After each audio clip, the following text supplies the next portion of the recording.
James had not been out to push coaches or freight cars in the yard for several days. He was feeling miserable.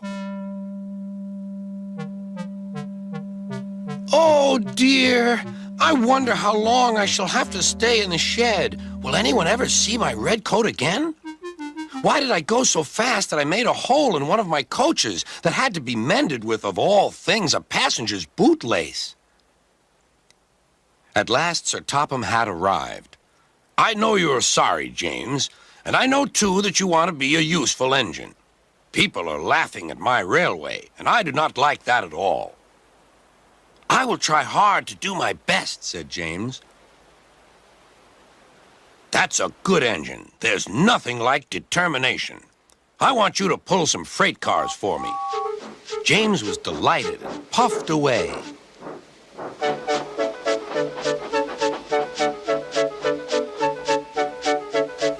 Here's your freight train, James, said Thomas.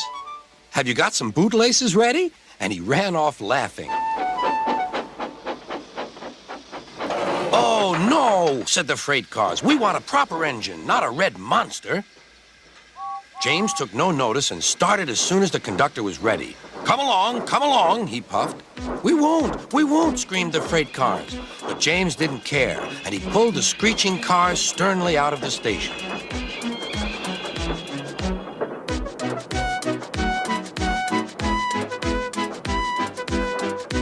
The cars tried hard to make him give up, but he still kept on. Sometimes their brakes would slip on, and sometimes their axle would run hot. And each time the trouble had to be put right. And each time James would start again, determined not to let them beat him. Give up, you can't pull us, you can't, called the cars. I can and I will, puffed James. And slowly but surely he pulled them along the line. At last they saw Gordon's Hill. Look out for trouble, James, warned his driver. We'll go fast and get them up before they know it. Don't let them stop you. So James went faster. Soon they were halfway up. I'm doing it, he panted. Will the top never come? Then, with a sudden jerk, it all came easier. I've done it! Hooray! It's easy now! But his driver shut off steam. They've done it again! We've left our tail behind, look!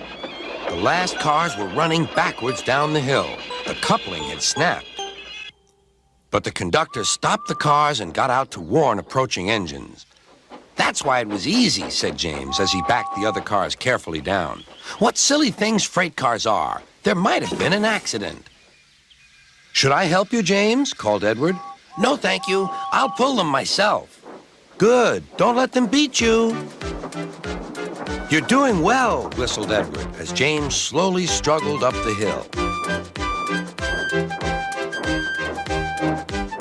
I can do it, he puffed. He pulled and puffed as hard as he could. I've done it, he panted.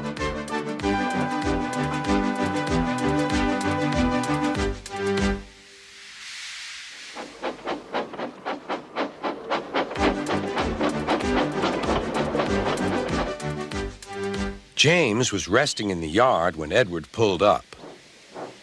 Beep, beep, he whistled. Then James saw Sir Topham Hatt.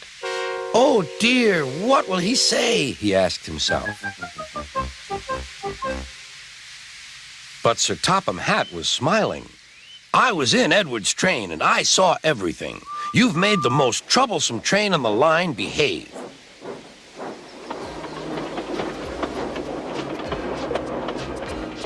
After that performance, you deserve to keep your red coat.